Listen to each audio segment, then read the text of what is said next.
Good Monday evening, everyone. Welcome back to another video. And, boy, am I behind on videos. Guys, tonight, I'm finally going to give you the 10 movies that I watched in February. This is probably my lowest amount of movies that I watched in a month in a very long time. I got a wide range of genres here. I have horror, comedy, and drama. So, I did manage to watch 6 new releases, 3 rewatches,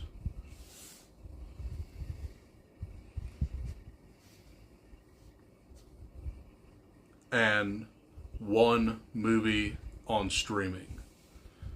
So, without further ado, this is definitely going to be a shorter video. Let's just go ahead and kick this baby off with the first movie that I watched. That movie was a little movie called Last Straw. And I watched this on Shudder. This was at the very beginning of February, so that felt like eons ago. So, some of these movies are going to be a little bit foggy to me, but I'll try my best. So, Last Straw was about a waitress who was a manager at this diner, and she fires one of the cooks there because he made very negative remarks about her. And this movie turns out to be like a home invasion-esque thriller. I thought that this was a very solid flick. Like I said, it can be found on Shudder, and I think it might be on Netflix. So, check it out. The next movie I watched was probably my favorite movie of February. But there is one on here that competes with it. That next movie I watched was Heart Eyes. And you'll see a trend here pretty soon. But Heart Eyes is a new slasher that takes place on Valentine's Day. And this is Michael Landon's new movie, because he does all these genre bends and makes them horror.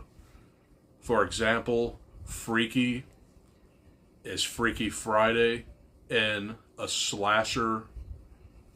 You have Totally Killer, which is Back to the Future. You have Heart Eyes, which is basically more of a romantic comedy horror slasher. And that's exactly what this movie is. So, essentially, you have this couple, if you will, that work together, but they claim that they're not a couple. So the motivation behind the Heart Eyes killer is that he hunts people with the best chemistry. That's a pretty cool setup for a slasher motif. I really enjoyed this. I would definitely give it a watch on Valentine's Day. So that was Heart Eyes. The next movie I watched was Love Hurts. And unfortunately, I was kind of disappointed with this one. It's a action thriller that is semi set on Valentine's Day. but I think that they handled the Valentine's Day motif extremely poorly. This really didn't feel like a movie set on Valentine's Day. It just happened to be set on Valentine's Day, if that makes any sense.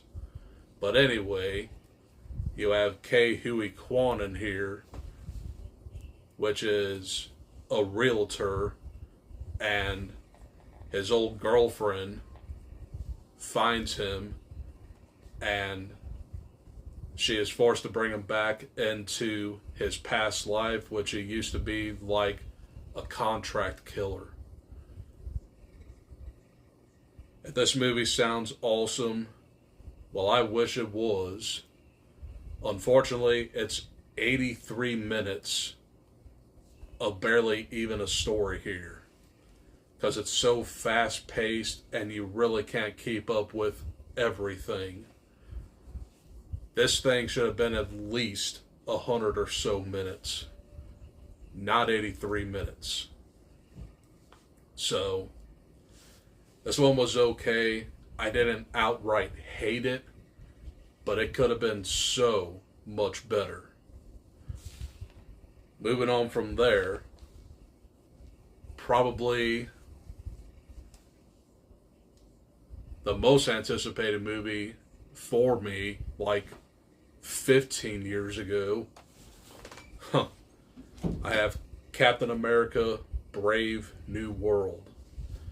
And what I mean that this would have been my most anticipated movie 15 years ago is that I was super into the MCU. But this is just another slog of an MCU film to get through. This is basically the first solo movie with Sam Wilson taking up that mantle as Captain America. And this thing turned out to be like a semi-Incredible Hulk sequel, which makes no sense whatsoever.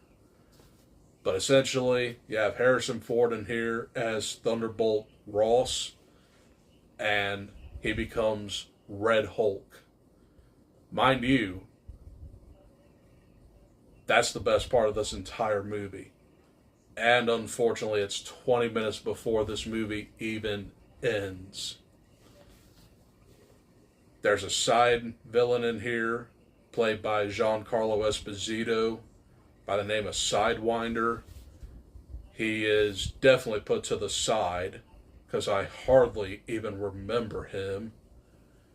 And then you had Tim Blake Nelson's character in The Incredible Hulk being the whole perpetrator. So, this was okay, but it's very forgettable. And I don't know how the MCU's gonna get back its fans, but they better think of something soon. We still have 2 more this year.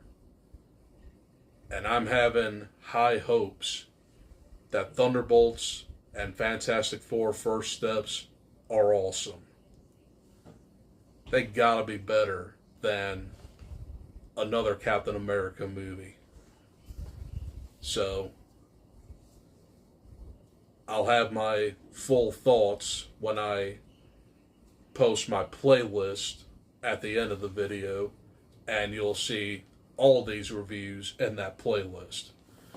So if you want full thoughts, check out that playlist. But moving on from there, I have a rewatch of My Bloody Valentine 3D. I had to watch this. It's been like at least a couple years, and I actually watched this on Valentine's Day. It's a comfort movie for me, so this is obviously the remake of the 1981 classic for people. But in my opinion, I really did not care for that original one. I think that this one is so much better. Come at me. But essentially, this is about a small mining town that is on the brink of closure, and there was a horrific mining accident that nearly killed every miner. But there was one miner who became comatose. Harry Warden is the miner from the Hanniger mines. And he's just a sadistic killer. This movie, of course, stars Jensen Ackles, Kerr Smith, and Jamie Bell, I think her name is. And this is just 2000s schlock. But it is a damn fun movie. I've seen this a lot of times. And if you know the scene I'm talking about, you'll probably know why I've seen it a lot of times. But yeah, that whole scene, definitely NSFW. But essentially, it's pretty much the first girl who gets it, and she just had fun with a trucker, if you know what I mean. And then she comes out of the motel buck naked. So, yeah. But very good kills, very good gore, and a very engaging story. My Bloody Valentine 3D. Next up, I guess being in the theme of Valentine's Day, this next movie really wasn't a movie that I was going to talk about, but I technically did watch it on Comedy Central. That is a rewatch of The Wedding Singer. Yeah, I've never talked about an Adam Sandler movie on my channel at all. That's going to change sometime in the future. But this is one of my all-time favorite comedies, and it's so wholesome and sweet. But you have Adam Sandler and Drew Barrymore as this odd couple. Adam Sandler is, of course, a wedding singer, and he gets stood up by his fiance, and he just goes in like a rut. But he meets Drew Barrymore, which is a waitress who works at his weddings that he sings at. And they strike up like a friendship. But you go through the entire movie and you find out that Drew Barrymore is engaged to a complete douche. So they get closer and closer, and they both end up together in the end. The way this movie ends is so sweet. Of course, he just gets on the plane to win her back, and he writes a song for her. It's cheesy, but it's very, very well done. And the 80s vibes for this movie, spot on. Yeah, this is one of my all-time favorite Adam Sandler movies. It might not be for other people, but I do like the chemistry between him and Drew Barrymore. there is a wonder that they did 2 other movies together. But you definitely do get that chemistry in here. But that is The Wedding Singer. Followed by probably my most anticipated movie of February that I had fun with, but I thought it went a little bit too dark in the end. I'm talking about The Monkey. And this one was the new Osgood Perkins film that was based off of a Stephen King short story that was collected in Skeleton Crew. So, The Monkey is about a mysterious toy monkey that causes death around people. Because every time he bangs the drum and he stops and he goes slowly down, it causes a horrific chain of events. Was this movie fun? Yes. Did this movie need to be art house? No. But essentially, this is an art house final destination. And I think it leaned way too much on the comedy. So, the first half of this movie is absolutely the best part. But when these brothers grow up, I think that's when this movie slightly goes downhill. And the way this thing ended was like, whoa. Definitely a very bleak ending. But I really did enjoy this one. It's not going to be a new favorite for me, but it might change upon a rewatch.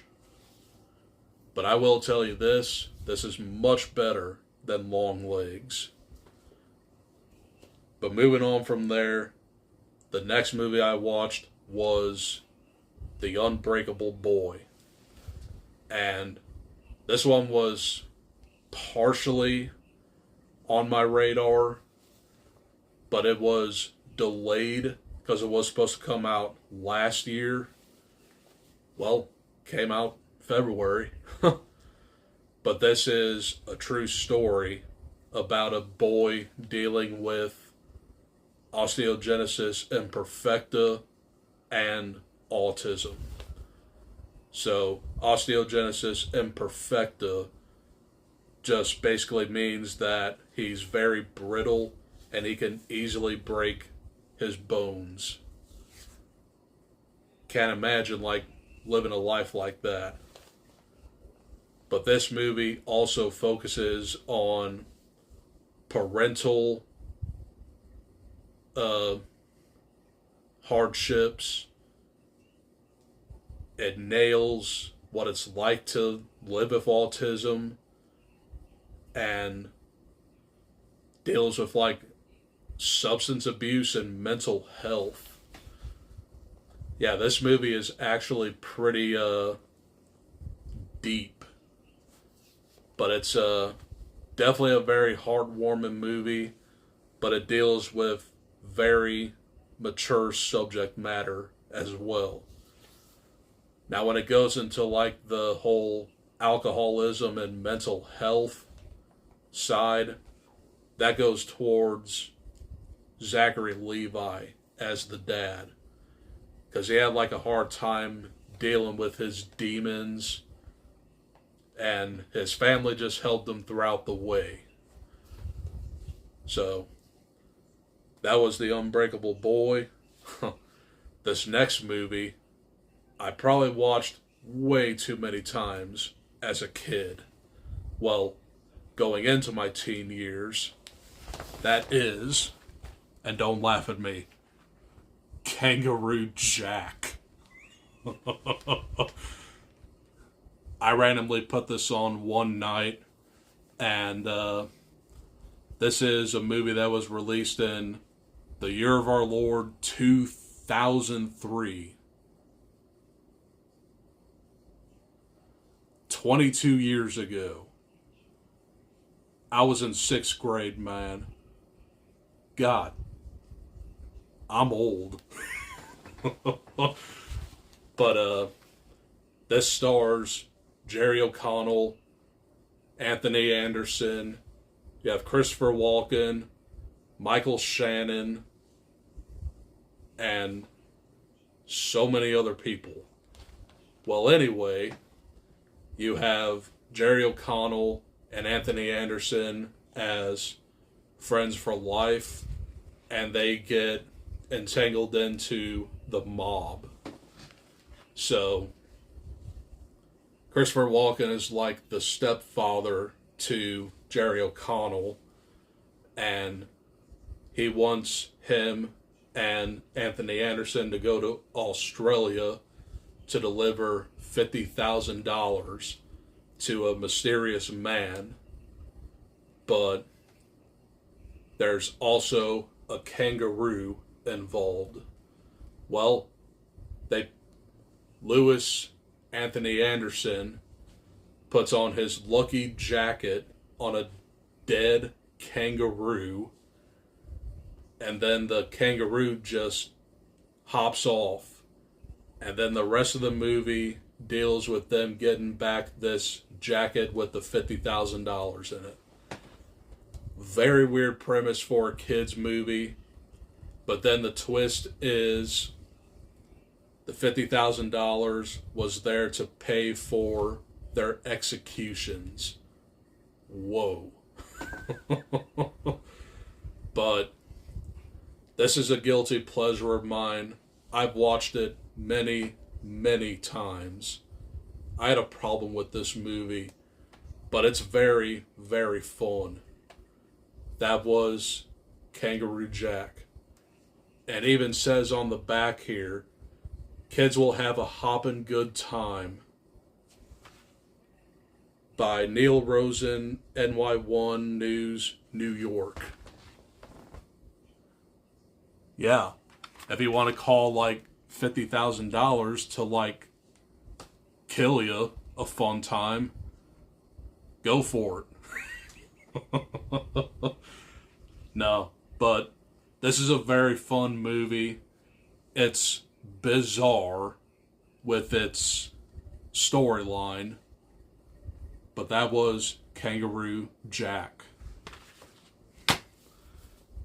And finally, the last movie I watched in February was Last Breath. And I just filmed the dual review for Last Breath and my dead friend Zoe, so I don't have it on the channel yet. You'll get that tomorrow, I hope. But anyway, this was a true story that was adapted from a documentary. And this is about a group of saturation divers off the coast of Scotland. And they basically work on like the international pipeline to make sure that the power goes through the coast of Scotland. So, this stars Woody Harrelson, Simu Liu, and Finn Cole as your three main guys. Well, they go through training, and Finn Cole unfortunately gets sucked down into the ocean, and he's left there for 30 minutes without taking a breath.